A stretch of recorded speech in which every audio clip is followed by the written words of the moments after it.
Hello, everyone. Welcome to today's webinar, LED, HPS, and Hybrid Lighting Systems, Calculating the True ROI. My name is Eric Sandy, and I'm the digital editor of Cannabis Business Times. Today's presentation will cover key strategies and pointers on how to build a true and complete ROI when considering LED, HPS, and hybrid lighting technologies.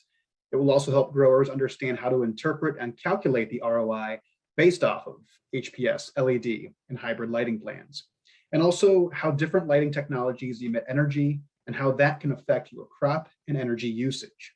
Before we begin, I just want to put a few notes out there as everybody enters the webinar and gets settled.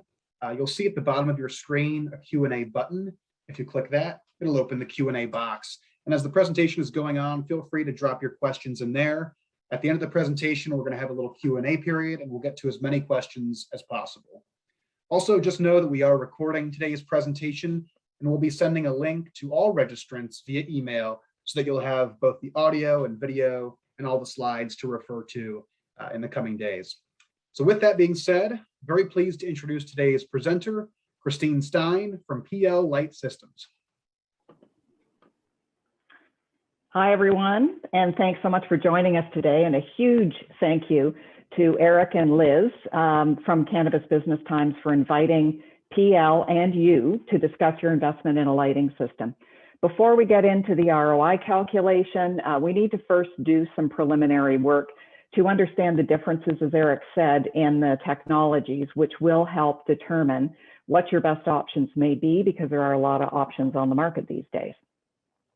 LED and HID both have pros and cons, and what's right for one grower or owner is not necessarily right for you.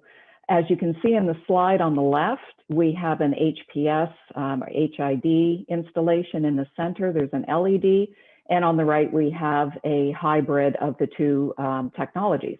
So we'll run through those differentiating factors, the pros and cons, some of the parameters to think about for your own operation, and that'll help us get into the metrics and format to calculate that accurate ROI for you. So these are some of the factors to consider in the differentiators between the different technologies. So we're going to start with lighting performance. And with that, we're going to talk about distribution and uniformity and how that can affect your installation and infrastructure costs. Under lighting performance, we'll also include fixture efficacies, where you can get the most bang for your buck. That can affect, of course, if you have existing electrical or HVAC capacity constraints. Are you going to have to add, a transformer? Those things can all be very costly. Or if it's a new build, what does that electrical infrastructure look like, and how can we apply some cost to that? So another big factor we'll go through is heat transfer. How do these technologies transfer heat differently? And that can play a big role in if your geographic location, depending on where you're located, and whether a simple question as if you're greenhouse versus indoor. Then we'll get into the spectral efficiencies. And this really comes down to your decision making of what spectrums may be best suited for what you're trying to do. What are your goals? Metabolic and morphological effects, architecture of the plant. Are you trying to affect certain metabolites? Those kinds of decisions go into your spectral decision making, and then you should understand the efficiencies or lack thereof that go with those. Again, growing practices. Are you growing in a single layer? Are you growing vertically?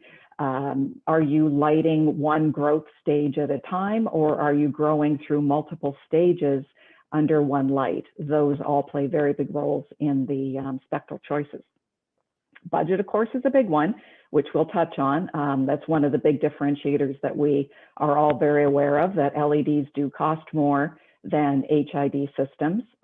But what you need to do is understand these differences, prioritize these specific metrics that matter the most to you and your operation, and that's going to help you decide what options may be best for you.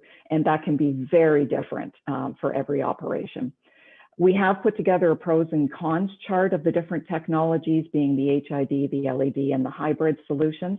It is available on our website, so I'm going to show that to you briefly as well and point you in that direction. If you're at that early investigative stage as to, what are my options, that's a good chart to help you with that. I will mention throughout on most of these things, a professional light plan is going to really give you that true comparison of what you'll get from each of the technologies. And then we're going to get into the ROI and payback, and like any analysis, it needs as much complete and accurate data as possible. So let's break down these factors that we just touched on. Two different key differences between LED on our left and HID on the right of the slide is the way that they diffuse the light and the distribution of the light. So on the left with the LED, if you look at the plant, you can see that the light is pretty much coming straight down onto the plant. And that's just the natural nature of LEDs. They're very directional. And what that can do is it can light up the top leaves and shadow the inner canopy leaves. On the right, we have the same plant, but we have the light being diffused by the reflector that's used on HID fixtures. And the technology in the reflectors is what does this. And we have a few different options on the market, quite a few actually, in different reflector types that will provide, if you will, a pattern over the crop. And a lot of that is dictated by the mounting height that you may have to your crop. So on the right, that photometric diagram under the plant on the HID, that's an alpha reflector. And that's very effective at a broad illumination plane and directing that light across the crop in a broader sense. So if you are closer to the crop, that's an ideal reflector. Beside that to the left is the beta reflector, and the intent of that is a very directional, deep penetration into the canopy, but you must have more mounting height, otherwise you're going to create hot spots. So from an HID standpoint, we have a few more options available to us in that diffusion and distribution, whereas with the LED, as you can see in that pink photometric, most of the LEDs on the market today, the good quality ones, do have some distribution built into them, meaning they can spread the light out a little bit more, but it's usually around 120 degrees and not a lot of alternative options at this point. Maybe in the future. Then, of course, we can combine these technologies into the hybrid, where you have that very directional light with the LEDs, which means you may have to have your spacing different and closer together if it was just an LED layout. Whereas if you integrate the HID into it, you can kind of get that ideal distribution of both with the diffusing and the directional light. And the key to light plans is that they are done so that the adjacent lights are overlapping. It's not about the light coming down from one light. They all must overlap to have that good uniformity across the crop. And that's where if you have more directional light with the LED, the HID can maybe fill in some of those gaps.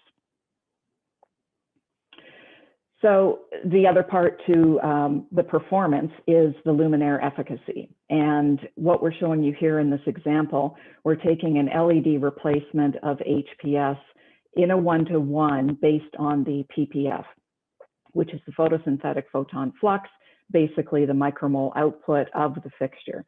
So we have a 1,000-watt double-ended HPS, and the PPF is 2,150 micromoles per second. We have a similar 672-watt LED, and the PPF is 2,200. So very similar output. To calculate the efficacy of a fixture, we need to take that PPF, we divide it by the actual running wattage of the fixture, and that gives us our PPF in micromoles per joule. The higher the number, the better.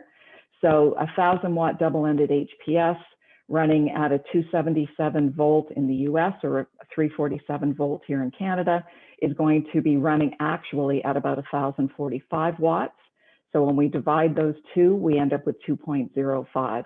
When we have a 672 watt, we divide that and we have 3.3 micromoles per joule. So you can see a significant increase in the efficacy. If you aren't familiar with joules, it's just 1 watt runs at 1 joule per second. easy calculation. But bottom line is the higher the number, the better, more bang for your buck.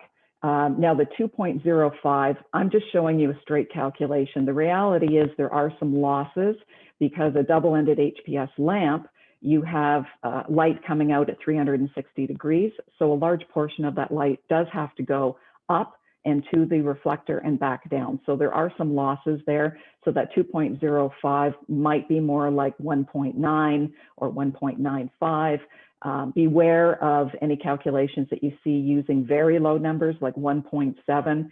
Those are usually based on the older mogul-based technology where they were even less efficient. This is the double-ended electronics that are much more efficient. So the next one is the heat transfer, and this is a big one. And if you've ever been around HID lighting, you know how hot that can be, certainly underneath the lights. And this is what we're showing in this graphic. On the left, you'll see the HID fixture, and on the right, the LED fixture. So on the left with the HID fixture, this is how the fixture is converting the energy into either light or heat. So we have about 11% convection heat, meaning it's coming up and away from the crop and away from the fixture.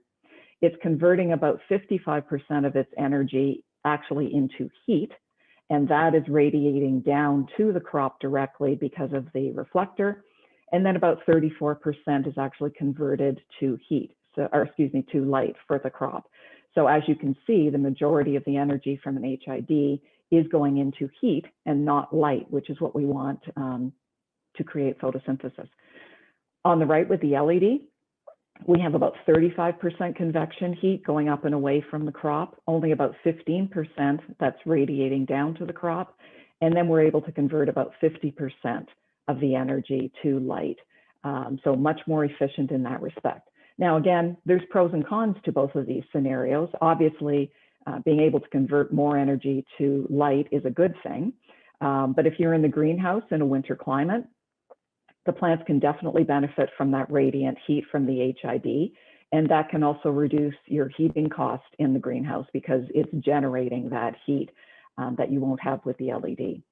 And then obviously, if you take an HID into an indoor installation, you're going to significantly increase your AC load.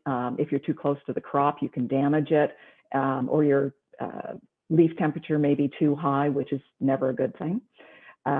Then with the LED, if you're in a greenhouse, the opposite effect. If you're in a winter climate, you're going to need to supplement that heat that you're not getting from the HID, but it's better in the summer because you don't want that same HID heat in a greenhouse in the summer months generally. And then the LED in the indoor is ideal. You've got little radiant heat and you've got a reduced AC load. So we understand the differences in the heat transfer with the fixtures. How does that actually affect the plant and why does it really matter?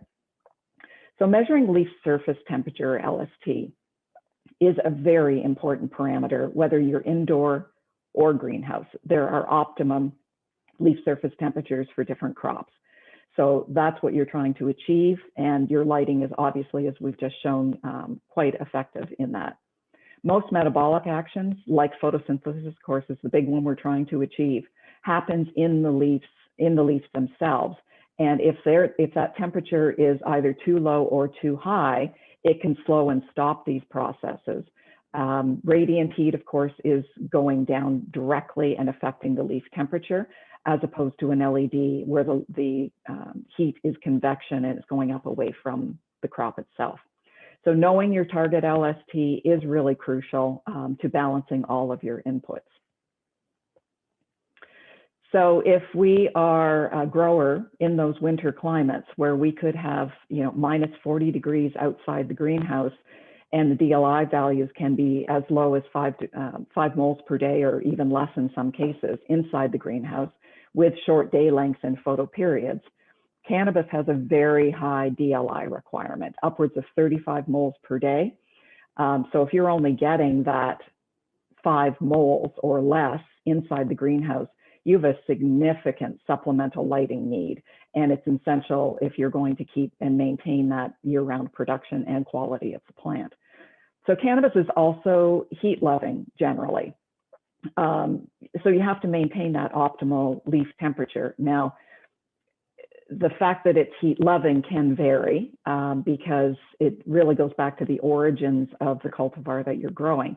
If it comes from a very desert climate, it obviously is going to require more heat and be accepting of higher light levels. And then the opposite is true if it comes from more of a mountainous region with less light and cooler temperatures. That's what it's going to require. So some growers do actually make, believe it or not, the conscious decision to install HPS lighting due to the radiant heat that they feel gives them a better development of their plant. And what we also hear from them is that it can raise the ambient temperature, hence the leaf temperature as well with the radiant heat in the greenhouse far quicker by turning on those lights than waiting for whatever their means of heating the greenhouse happens to be. It's also very beneficial in the morning during high humidity seasons to get that instant heat on the crop. Now, this is all a very completely different conversation with a Southern California customer versus a Northern Alberta, a customer with cogen versus somebody who's paying a high rate like 15 cents per kilowatt hour, somebody with a very economical heating source like a renewable biomass versus an expensive alternative. So again, these are all your operation metrics that you need to look at and prioritize as to what makes the most sense for you. Now, I will say heating a greenhouse with HPS is not efficient, but it's also a reality and can be a benefit for the crop. So if we're not putting the HIDs into the greenhouse and we're using LEDs and we don't have that heat, we are going to have to supplement the heat in the greenhouse. But what does that do to our net savings that we get from the electrical consumption of the reduced LEDs? So a recent study done by the Wageningen University, they assessed that net savings effect of having to increase the greenhouse heating to compensate for the lack of the LEDs. Basically what they saw was, as we know, the energy from the LED consumption can be a savings of upwards of 40%, in some cases more. The study showed that they needed to increase the heating costs by about 25%. So the net that they came out with was around 15%. So you can't just take, in this scenario, you can't just take the savings, electrical savings, you have to factor back in that additional heat that may be required. Now, they did clearly say that this varied significantly depending on what that heating source was and what the outside climate was. So again, you have to look at your own situation and your own metrics. I did put the link on there because it's a great article, very comprehensive, and it's a good read. They also demonstrated that in most climates, the traditional HID technology, about half of the energy consumption actually went into the heating. And we saw that on our heat transfer graphic earlier. Under HPS, understandably, with more heat, you're going to have more transpiration. So that was not necessarily a good thing in the summer, and they had to do more ventilation, add in the potential of blackout curtains for your crop. That trapped the heat, and that also required more ventilation. So you have to take all these metrics into account when calculating your ROI, as it can help show the actual cost of the energy savings versus the LED. Sorry, trigger finger. So this is the same graphic we had previously showing the efficacy of the fixtures. This is just showing how to calculate the BTUs. And obviously cooling can be one of the highest production costs in an indoor facility. So it's important to understand how to calculate the BTUs and what your potential savings can be of LED versus HPS. So the same 1,000-watt double-ended HPS running at 1,045 watts, we multiply that by 3.412, and that gives us our BTUs. Similarly, the 672-watt times 3.412 gives us 2,293 BTUs per hour. So same fixture count, same PPF, basically, gives us 35.7% less wattage and BTUs. So no matter whether it's an HID or an LED, the BTUs are still calculated the same, the actual wattage times the 3.412. And with the heat transfer, of course, if you go into a hybrid installation in a greenhouse, that's going to mitigate some of that additional heating you're going to be required from the LED. The LEDs add a benefit in those shoulder seasons, spring and fall, when you don't need as much, you need to start introducing some light or day extension, but you don't need the heat that you have because it's still decent temperatures outside. So the LEDs can definitely reduce your energy consumption in that respect. And LEDs, for the most part now, are dimmable, which is not something that we've had previously with HID systems, other than doing a checkerboard. Now you have that even deeper ability to control your lighting and have a higher level of energy savings. So spectral efficiencies, again, this is the one where you really need to decide based on your growing, what you're doing, and how it makes the most sense. You would think, well, why wouldn't I just choose the most efficient spectrum that's out there? But remembering that the spectrums really dictate the morphological effects and other metabolic secondary metabolites and different things that are happening within the plant. So you really have to choose an appropriate spectrum for what you're doing. So as you can see on the slides, we have in the LED at the top, just showing a couple of different spectrums. On the left, a very efficient red-blue, because those are the two main efficient for colors for photosynthesis. And on the right, more of a broad spectrum. We call it our daylight spectrum, which has the red-blue, but a lot more of the white in the middle, the green and yellow. And then the standard HPS spectrum below, and the CMH, and you can see the efficacies of each of those. So essentially all white LEDs are just blue LEDs that have been coated with phosphor, and that phosphor converts that blue light into longer wavelengths. The phosphor absorbs the blue light and re-emits most of it in photons in green and red light. So what this does is it reduces the overall efficacy, and the broad spectrum fixtures compared to red-blue are often much less efficient. But again, the most efficient spectrum is the one that meets your growing needs. So here we have a red-blue on the left and a broad spectrum or white light on the right. The red-blue is a very narrow band. So it works well in greenhouses because you are just supplementing that full spectrum of the sun. It is the most efficient for photosynthesis and also the most energy efficient. Sunlight will balance out a lot of that purple or pink cast that you will get from those lights. So it's less of a concern than it would be in an indoor. And then of course in an indoor, that limited spectrum is not necessarily ideal for the crop. It needs that broader spectrum because you don't have the sunlight. Again, that red-blue can really cause a purple cast, which can make it hard to see nutritional deficiencies, diseases, pests, and it can just generally be hard to work under if you don't have any sunlight mitigating that. The full spectrum or broader spectrum, lots of different recipes and options within this, but that's terminology that most manufacturers will use. It allows the plants to, it has all the wavelengths there like the sun, so it allows the plant to take what it needs when it needs it. And you really need that when you don't have that supplemental sun happening.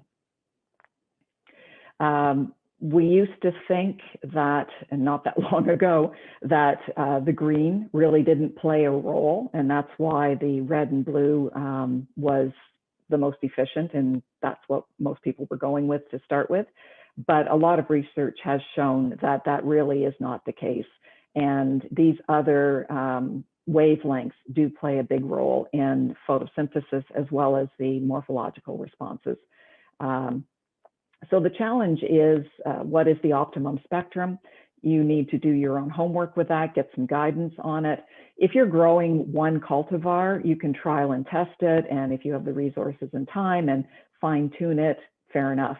But for most commercial growers, you're changing your cultivars as either new ones present themselves, or your marketing and sales dictate, or you're growing something, but it is not very resistant and it's not as yielding as you need it to be. And there are other cultivars that do.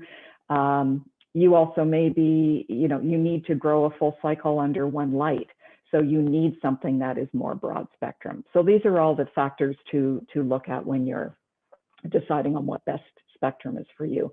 And then of course we can take that to the hybrid as well. And that can really expand your spectral opportunities from just one lighting technology. So you can have a hybrid, which as you see in the picture, is an LED and HPS, or a hybrid could be two HID, an HPS and a metal halide. Or with our Hortoled SQ, you could have one fixture that's a, say, red, white, medium blue and more narrow band, and the other fixture is a daylight spectrum. So you can create these combinations with the different technologies as well. So for example, if you wanted more blue with your HPS, you could pair it with a broad spectrum LED. The key to doing a hybrid with different spectrums is to ensure that you have uniformity across the crop with the different spectrums, because you don't want one area to be getting more of, say, the HPS spectrum and the other getting more of the broad daylight spectrum. They will grow very differently. They will have different morphology, potentially different yields, all sorts of things. You need that uniformity of spectrum as well as light level. One thing we aren't touching on today is vertical growing. It's becoming very popular, but it is a whole another animal with additional ROI metrics to consider. We have done some webinars and probably will do again specifically on vertical growing, but you need to understand those differences from the traditional single layer. It's not 100% increase per production, per yield, per tier, but it is 100% increase in your electrical consumption and your CapEx purchase of the lights. The reason it's not generally 100% increase in production and yield is because you usually will have to grow much smaller plants. That means that they're going to yield less. Having said that, you'll probably get more turns. So that all has to be weighed out to do a proper ROI in conjunction with the things that we're talking about. So this is the pros and cons chart that I mentioned. It is on our website. I've made reference to that at the bottom here. It's in an article called LED or HPS for Growing Cannabis on our website. And what we have is on the left, HID, in the middle, LED, and on the right, a combination of the two. There's three different lighting solutions. And then we have a little plus and minus, which gives you that indication of whether it's a strength or not a strength. So you prioritize your budget, your electrical capacities and consumption, your HVAC requirements, the growing practices, again, greenhouse, indoor, vertical, single layer, spectrum needs that you may have and want. And once you prioritize those, then you can see what system really might make the most sense for you. So as I mentioned at the beginning, light planning, very important. Really need to know what you're getting from these lighting systems. It's one thing to look at spec sheets of lights, but it's another thing to really see it laid out, spaced out, distance to the crop, uniformity, what kind of installation impacts will these lighting systems have? They can be very different. What kind of electrical consumption and savings? Do you need the same number of fixtures? Maybe you need fewer with one technology or fewer tracks because the uniformity is better. There's a lot of things that a light plan is going to show you. And that's really a very important step to have. And one thing to be aware of is one-to-one replacement. A light plan is going to show you still the differences that could appear even with a one-to-one replacement, as the LEDs are more focused distribution. The distribution curve can drop off more significantly. You may need to space them closer together. Your tracks maybe need to closer together, but again, that's all what a good light plan should show you. One unfortunate misconception with LEDs, absolutely you can get them closer to your crop because of that heat transfer we know is convection as opposed to radiant. But getting any light, and in particular LEDs, closer to the crop, you could actually be creating larger shadows down within the canopy. So it's not always ideal to be right on top of the crop. You may be diminishing that depth penetration, when in fact a little further away will give you a better spread across the crop as well as deeper penetration. So again, that's definitely part of the light planning. There's no easy math to calculating, an increase in production from depth penetration, but we do know that if you have better depth penetration, you're probably going to have increased production. So it's definitely a consideration to look at distances from the crop. HID light planning really comes down to the reflector and the design, and again, that comes to your mounting height. So the closer you are to the crop, the more broader design you need to spread that light out more. The further from the crop, you can have a more directional, that'll give you better depth penetration. So what we've done is 4 comparative plans, basically with the same greenhouse area dimensions, and it's the same count of fixtures. Just you will see that there's a slightly different distance from the base of the fixture to the crop. Same mounting height, it's just that an LED has a lower profile than the NXT2, for example, that I'm showing you. So these are all the different spectrums. And the first one that we have here is the 1000-watt double-ended HPS. Then we have substituted in our Hortoled Top 2.0 SQ in the same configuration. As you can see, we gain 8 inches to the crop. And this is the red, white, medium blue, the more narrow band. Then we have the exact same Hortoled 2.0, except we've used the daylight spectrum, which is a more broad spread, lower output spectrum. And then we've created a hybrid, which has an alternate pattern of the LED and the HID. And these are the results. So this is where your light plan really shows you, again, what you're getting. So on the top left, in the orange, we have the HID. And as you can see, it's giving us about 545, on average, 545 micromoles with a 94% uniformity. When we go to the right of that, the red, white, medium blue LED, we're getting 638 micromoles at the crop and with a 96% uniformity. And then the bottom left is the LED again, except it's the daylight spectrum, the more broad spectrum. And that is giving us 476 with a 95% uniformity. And then the hybrid solution is giving us an average of 590 at the crop with a 95% uniformity. So if my target was more in the 550 range, like I'm getting with the HID, that's great. But if I did it with the LED and I'm getting 638, I'd go back now and be able to reduce that fixture count. Wouldn't need as many fixtures with the LED. Might be able to reduce, in all of these, might be able to reduce some of the tracking and the infrastructure to help reduce costs, as long as my uniformity could stay the same. So this would be a starting point, and then I would go back and fine tune it to meet that target light level. With the daylight, if I'm looking for 550, I might need to increase that a little bit more. So it'll give you a very good picture of what you're actually going to get. So let's get into the ROI portion of it. Building an ROI. So we've just done, understand the technology differences, or again, if you're just beginning, you can use that chart for a cheat sheet. We've had our professional light plans done, so we know really what the true layout's going to be, the true number of fixtures, and what is the best viable options. We need to know our CapEx and OpEx costs.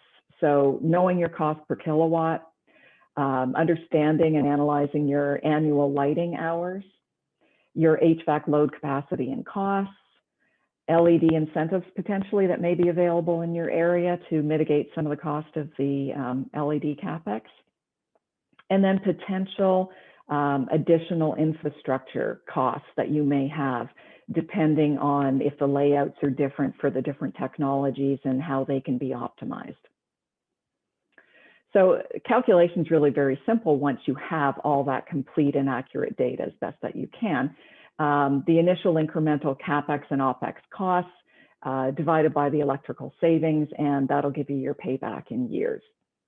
So with the CapEx costs, again, fixture purchase price, of course, any LED incentives to take off some of that, installation and infrastructure costs, maybe additional mounting tracks, possibly additional power source needed, HID versus, as we saw, there's a 37% difference, and that can vary, but you may need additional power if you're going that route. OpEx cost, your kilowatt hours cost.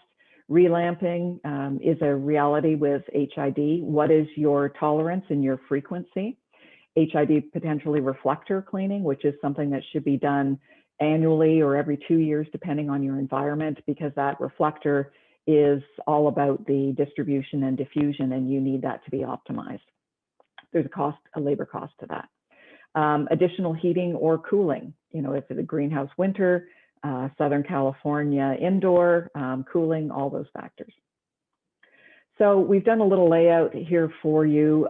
It just is a very simple, but once you've got the information, it can really guide you through what your ROI and payback can be.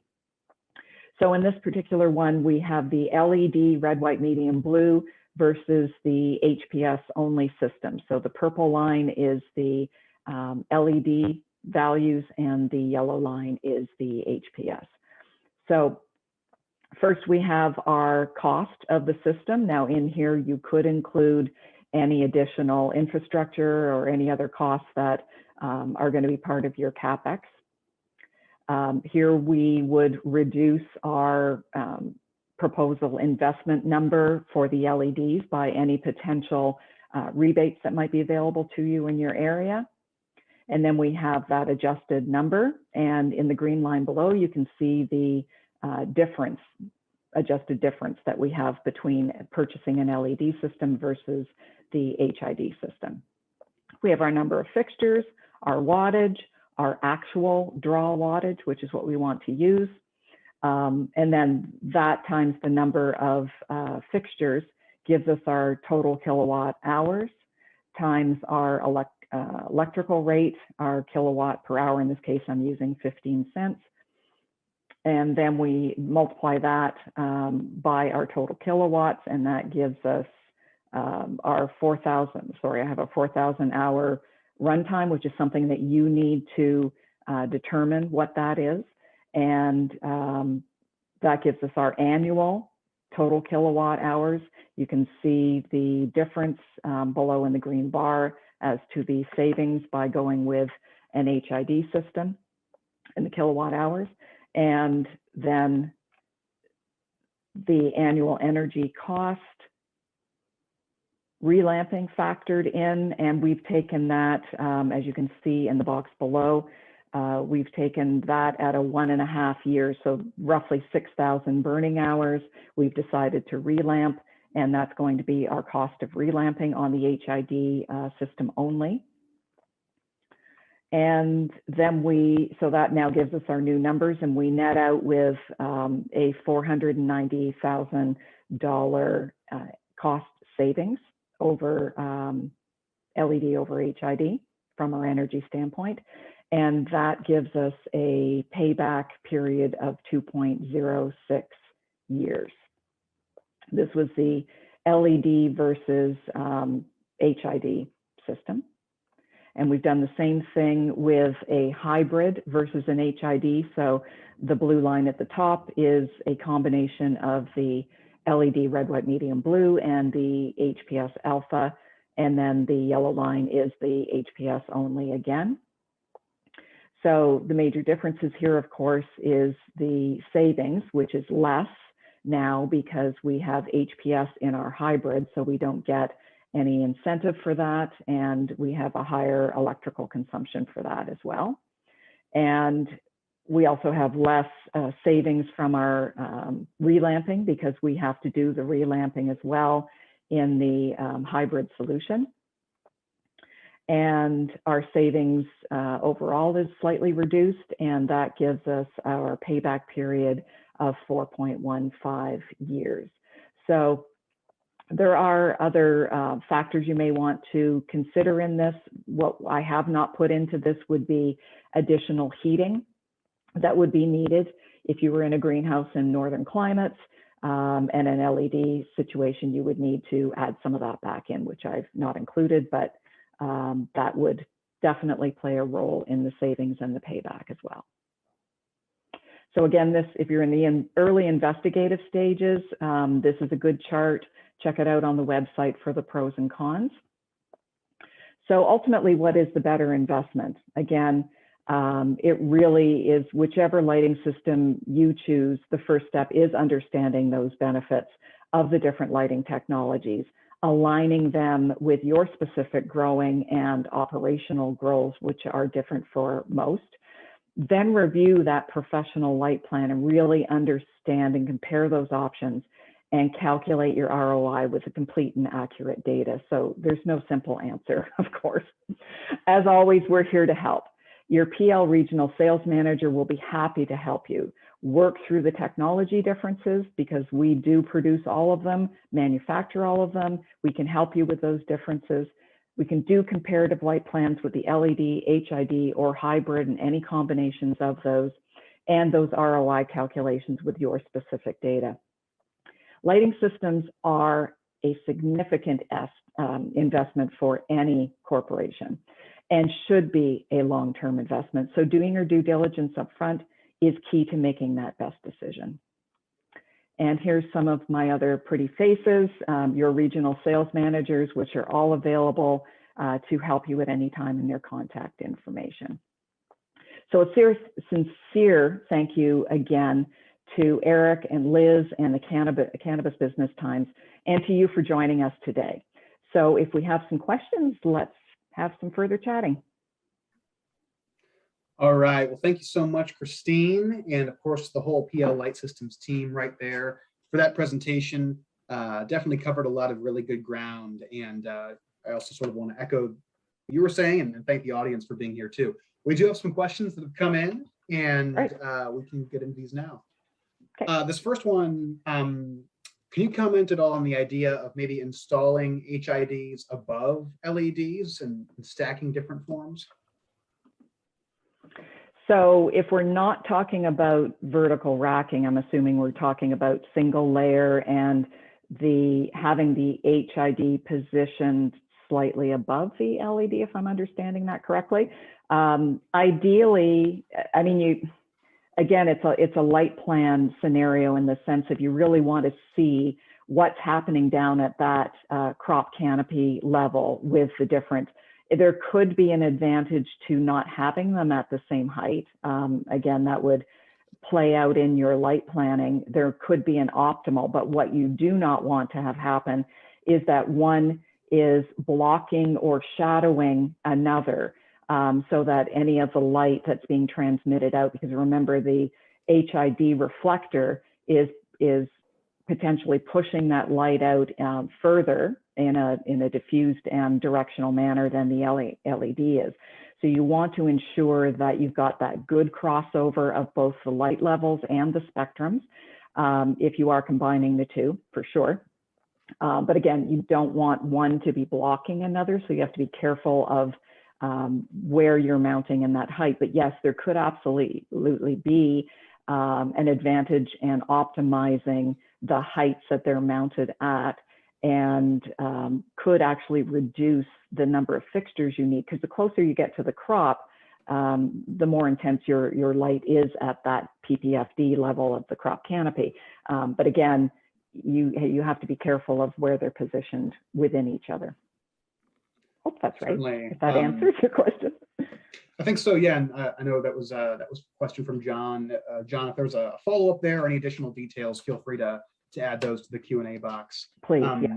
Thank you. Another question here is just if you could maybe just elaborate a bit on the light plan process and what a grower might be able to bring to that conversation to make it a more helpful and informative process. Absolutely. We really need a lot of information from the grower, because again, your circumstances, your wants and needs are very different than the last person I spoke to. So very basics for a light plan, of course, is we need to understand your facility, your dimensions, as simple as, width, length, and the area you're covering. If you have benches and you're specifically spacing those a certain way, and you want the lighting to be sort of defined into those, or are you just lighting a whole room or a whole bay with adjacent bays? We start out with, are you indoor or greenhouse, to break it down to the most simplest of terms. And then we can take it from there as to your dimensions. What kind of mounting heights do you have to work with? How are you growing your crop? What's the height of the crop? Are you doing vertical racking, where you probably are better suited with a multi-bar LED versus a top light, or maybe a hybrid solution? Where's your geographic location? Are you, enjoying the northern winter months like we do? Or are you more concerned about your air conditioning in an indoor? So there's really, for us, it's really understanding your operation at the simplest of level into the most detail of level. Is it an existing facility that you're looking to retrofit out? And what constraints may you have from an AC load, from or heating, or electrical, or if I propose a certain solution, are you going to have to add a $150,000 transformer? I mean, just understanding really where you're starting, how far along are you, what's your facility, and then of course we get into that point of spectrums. Are you growing multiple stages under one light, or are you growing one stage under one light? So you're just growing flower under a light. That has very specific spectral needs, versus I'm growing from my just propagated plants through veg into full flower and finish under one light. So basically, we'll pick your brain is what we're going to do. And we're going to understand as much of your operation, facility, and your needs, and how you do things. And then we're going to compile all of that into multiple options for you, so that you can really understand the optimized layouts and what really is going to meet those priority points that you have. Excellent. A question here relating to LED diode degradation and fixture replacement, and whether what growers should know about that, and whether it really plays into the long-term ROI. Very good question, because yes, it does. So obviously, when we look at an HID system, it's pretty in your face. You've got a lamp that the minute it's turning on, it is burning literally and depreciating over time. That can vary depending on your environment and the heat and various other factors, but we could say roughly it's burning at about 1,000, for 1,000 hours, it's burning at about 1%. So 6,000 burning hours is roughly 6% depreciation of that double-ended HPS lamp. So that's pretty straightforward. You can do your ROI. You can say, okay, my tolerance, if I'm going to lose 1% per 1,000 hours, my tolerance is 4,000, 4% loss of production, or 6%, whatever that ROI is for you. But when you look at LEDs, they also too are degrading over time. Certainly not to that extent, but it happens, and they will at some point have that depreciation. Now, we're looking at about a 50,000 hour life is what most of the manufacturers are saying, with up to 15% reduction, give or take. So that really does play a role, because with the HID, of course, you're changing a lamp. They are expensive. You have to factor that in. But with the LEDs, at this point in time, you are replacing that entire fixture. Now, it's much further out there. It's not, within the 4,000 to 6,000 burning hours. You're looking much further out, but that is a factor as you take that out, your ROI out, that you would have to be replacing that entire fixture. Now, in 5 years, in 2 years, the technology is going to be different. Chances are you're going to be getting a different LED at that point, which could be even much more efficient. I don't have a crystal ball to know, but we do know that it's changing quickly and rapidly, and there's lots of advancements coming. So that is something that if you're taking it out further, you absolutely would factor that in. It's a little bit unknown as to what that new one would look like when you came to that point, and it's much further out, of course, than you're relamping. You may have to relamp 2 or 3 times before you even come close to what you'd be looking at the depreciation of the LED. Mm-hmm. Yeah, the future innovation point is a good one to keep in mind with this topic. Future's wide open. Absolutely. And honestly, that's the exciting part of all of this is it has come so far in a short period of time. It's really astounding. Like, you don't see this kind of fast change in innovation and acceptance. I mean, the growers have become much more accepting of this new technology. It brings challenges. It is not plug and play. LED switch from an HPS, it's not plug and play. You're changing some significant parameters from the heat to the spectrum. You really do have to, there's a learning curve. Can you ultimately have better results than you had under your HID? Very possibly, but there is that learning curve. So it's not just plug and play. Yeah, actually, I'm just going to run with this question here because I think there's a segue. If a grower might be making that switch from HPS to LED, is a hybrid light plan a helpful stop along the way, or does it make more sense to just sort of wholesale make that all change? in? Yeah. Well, again, there's no yes or no, right or wrong to that, because one person may have different priorities and constraints and budgets and all sorts of things. But is it a stepping stone? Absolutely. And we do see that a lot. Certainly, I see it a great deal here in Canada because of our winters, and we have folks that may not have the most cost-effective way of heating their greenhouse, or they have a comfort level. This is kind of true across the board. They have a comfort level with what they have grown under for years, and they switch over, which again, as I just said, is not plug and play, and it's fairly significant. What is that spectrum going to do to my plant? What is the difference in heat going to do to the leaf temperature, which is different than your ambient air? So there's a lot of changes, and you have to really assess what your tolerance is and your resources are available to manage those changes. And if you've got a learning curve and you could ultimately end up, being further ahead, and you can weather through those changes and learning as you go, even if you started out with potentially a slightly lower yield or some challenges with your crop, like leaf temperature, if you're able to do that, that's great. But you may have other reasons or comfort levels or commitments on yield and timing that you've got to live up to.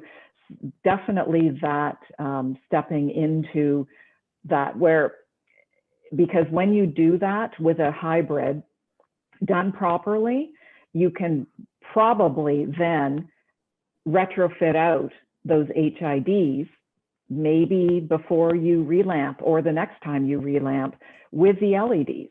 So you've already gone partway in to an LED system, and then you can retrofit out those HPS at some appropriate point once you've met whatever your priorities are. And on that hybrid lighting line of conversation here, maybe this comes into play during the light plan. I'm sure it does, and it's more of a case-by-case question. But is there any maybe equation that covers the HPS to LED ratio, or are there any things that growers really shouldn't be doing when they're trying to set up this hybrid plan? No, again, I think it really starts because one of the bigger factors of creating a hybrid is the spectrums. So there can be reasons for doing a hybrid, like the heat, the electrical savings by introducing LED, all of those kind of hard factors. But when it comes to the plant, are you doing a hybrid because you have HPS, but you want to bring maybe some more blue in for various morphological reasons, or maybe some secondary metabolites that you're trying to affect, or color, or whatever it is that you're trying to add that additional spectrum into? So it does certainly does play a role. I think I mentioned in the presentation, when you're doing a hybrid with the additional technologies, you want to make sure that the spectrum is spread across. But sorry, I lost the first point of that. What was the initial part of the question? Oh, it was sorry. Again, maybe this is a case-by-case thing, but more of the ratio between the ratio. Yes, thank you. So there really isn't a ratio per se, because it does come down to the spectrum and what it is you're trying to achieve. So fixture-wise, if you could do a 1-to-1, that pattern works easily, but it's not necessarily what you're trying to achieve. If you're just trying to add a certain percentage of blue, or whatever it is you're trying to achieve with the spectrums, that can be any ratio. It really doesn't have to. And then with the LEDs, of course, you have that ability to dim. So you can bring that into play, both from an electrical savings, but you can also reduce your fixture output as well. That can change the balance of what you're trying to do with spectrum. So as you said, it is very much part of the conversation, and case by case, and doing the light planning to, if we're talking about spectrums, to achieve whatever it is you're trying to, whatever your goal is. Excellent. Wondering if you could touch on flooring or wall or ceiling systems that promote UV stability and light reflectivity in this ROI conversation. Yeah, you certainly can build those things in. So there are materials, of course, depending on your installation. There are materials that will provide more reflectivity from the walls or the ceiling or the floors. When we do a light plan, we have the ability to adjust those reflectivity values. And if you are putting something in that has a 90% reflectivity, we can adjust that so you really are getting a true picture of what that's going to do for you. You might not have that. And if you don't have those reflectivities, you don't want to see something falsely inflating those numbers. If your walls are painted black, for example, not a great idea, because the light is absorbed into the black. You're not going to have that reflectivity, and that's going to be my light plan is going to be a false reading for you. Whereas, the opposite is true. If you have highly reflective, flat white walls, that's going to give a really high reflectivity, and similarly ceilings, and depending on your layout, your floors. We can play with that. And again, it's all about accurate and complete data. As much as you can feed us, the more accurate we can be for you. Fantastic. Well, I would certainly like to thank the audience for attending today's webinar and for chiming in with a lot of those questions there. It's been a really great webinar here. We've covered a lot of excellent information. Please note, if you haven't already, the contact information on your screen. And of course, on our way out, I want to extend a very big thank you to Christine and the whole PL Light Systems team for putting all this information in one place. Again, we will be sending this audio and video and all the slides out to everyone who registered via email in the coming days. So keep an eye out for that. Once again, Christine, thank you so much. Thanks, Eric. My pleasure.